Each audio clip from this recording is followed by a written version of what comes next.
তারেক রহমানকে ফুল দিয়ে শুভেচ্ছা জানালেন ববি হাজ্জাজ। কোথাও যাচ্ছি না, আমার শেকড় এই মাটিতেই। পবিত্র রমজান উপলক্ষে প্রধান উপদেষ্টার শুভেচ্ছা। মির্জা আব্বাসকে শপথ থেকে বিরত রাখার আহ্বান নাসির উদ্দিনের। তারেক রহমানকে আন্তরিক ধন্যবাদ জানালেন শারজিস। ত্রয়োদশ জাতীয় সংসদ নির্বাচনে নিরঙ্কুশ বিজয় অর্জন করায় বিএনপির চেয়ারম্যান তারেক রহমানকে ফুল দিয়ে শুভেচ্ছা জানিয়েছেন ঢাকা ১৩ আসনের নবনির্বাচিত সংসদ সদস্য ববি হাজ্জাজ। শনিবার রাজধানীর গুলশানে বিএনপির চেয়ারম্যানের রাজনৈতিক কার্যালয়ে গিয়ে তিনি এই শুভেচ্ছা জানান। এই সময় এনডিএমের উচ্চ পরিষদ সদস্য পারভেজ খান এবং দলটির সাংগঠনিক সম্পাদক ব্যারিস্টার শাহেদুল আজম উপস্থিত ছিলেন। উল্লেখ্য, গত ১২ ফেব্রুয়ারি অনুষ্ঠিত ত্রয়োদশ জাতীয় সংসদ নির্বাচনে ২/৩ বেশি আসনে জয় পেয়ে তারেক রহমানের নেতৃত্বে সরকার গঠনের প্রস্তুতি নিচ্ছে বাংলাদেশ জাতীয়তাবাদী দল বিএনপি।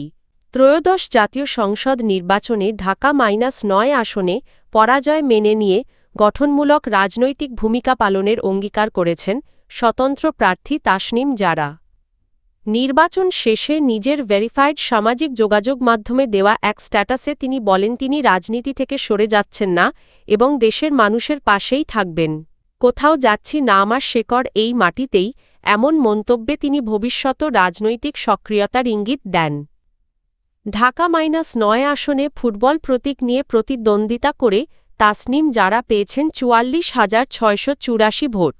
নির্বাচনে বিজয়ী দল বিএনপি এবং সংশ্লিষ্ট আসনের নির্বাচিত সংসদ সদস্য হাবিবুর রশিদ হাবিবকে তিনি অভিনন্দন জানান এবং ফল ঘোষণার পর ব্যক্তিগতভাবে ফোন করে শুভেচ্ছা জানিয়েছেন বলে জানান। স্ট্যাটাসে তিনি বলেন, জনকল্যাণমূলক উদ্যোগে তিনি ও তাঁর সমর্থকেরা সহযোগিতা করবেন, তবে মানুষের স্বার্থবিরোধী যে কোনো সিদ্ধান্তের বিরুদ্ধে গঠনমূলক প্রতিবাদ অব্যাহত থাকবে।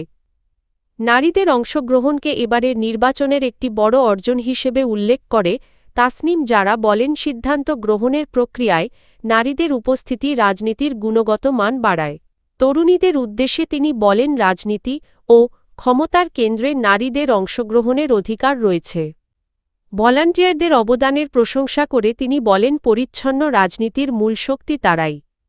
একই সঙ্গে তিনি রাজনৈতিক সংস্কৃতি পরিবর্তনের লক্ষ্যে শক্তিশালী সংগঠন গড়ে তোলার ওপর গুরুত্বারোপ করেন। পবিত্র মাহে রমজান উপলক্ষে দেশবাসীসহ বিশ্বের সব মুসলিমকে আন্তরিক শুভেচ্ছা জানিয়েছেন অন্তর্বর্তী সরকারের প্রধান উপদেষ্টা ড. মুহাম্মদ ইউনূস। রোববার দুপুরে প্রধান উপদেষ্টার প্রেস উইং থেকে পাঠানো এক বাণীতে তিনি বলেন, রমজান মাস আত্মসংযমত্যাগ সহ মর্মিতা ও আত্মশুদ্ধির মাস। এ মাসে সিয়ামদান সৎকা ও ইবাদতের মাধ্যমে আত্মশুদ্ধির পাশাপাশি মহান আল্লাহর নৈকট্য ও ক্ষমা লাভের সুযোগ সৃষ্টি হয়।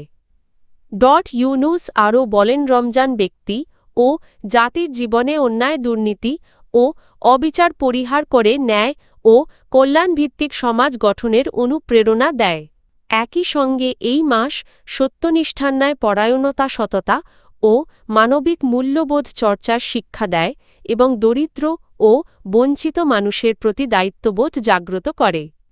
তিনি আশা প্রকাশ করেন, পবিত্র রমজান সবার জীবনে শান্তি, সংযম ও মানবিকতার চর্চা জোরদার করবে। ত্রয়োদশ জাতীয় সংসদ নির্বাচনে ঢাকা-৮ আসনের ভোট পুনর্গণনার আবেদন করেছেন জাতীয় নাগরিক পার্টির এনসিপি নেতা নাসির উদ্দিন পাটোয়ারি। একই সঙ্গে তিনি নির্বাচনে বিজয়ী ঘোষিত বিএনপির প্রার্থী মির্জা আব্বাস এর শপথ গ্রহণ স্থগিত রাখারও আবেদন জানিয়েছেন। প্রধান নির্বাচন কমিশনারের সিইসি বরাবর করা আবেদনে ভোট কারচুপি, গুরুতর অনিয়ম এবং বেআইনি প্রভাব বিস্তারের অভিযোগ তোলা হয়েছে।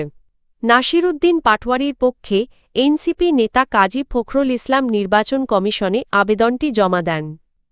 ১১ দফার আবেদনে ১২টি ভোটকেন্দ্রে ভয়াবহ অনিয়মের অভিযোগ তুলে ধরে বলা হয়, ভোট রিগিং, ফলাফল আটকে রাখা এবং বাতিল ভোট গণনায় অন্তর্ভুক্ত করার মতো কর্মকাণ্ড সংঘটিত হয়েছে।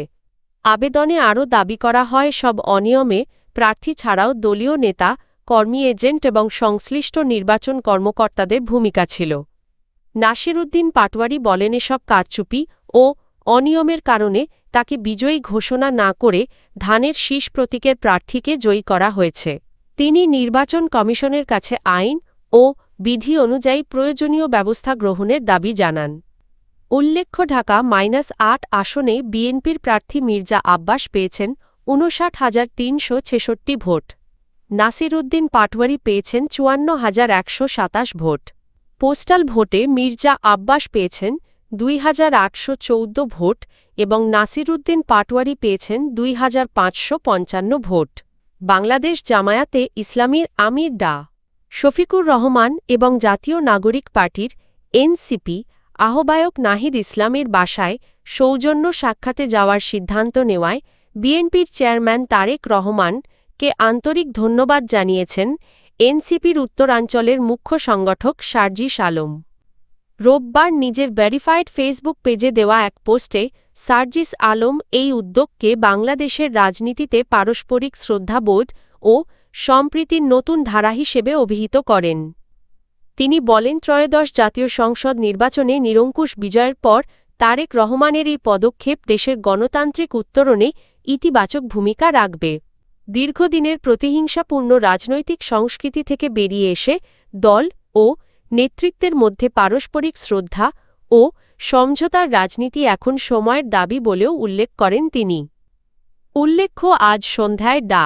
শফিকুর রহমান ও নাহিদ ইসলামের বাসভবনে সৌজন্য সাক্ষাতে যাওয়ার কথা রয়েছে বিএনপির চেয়ারম্যান তারেক রহমানের।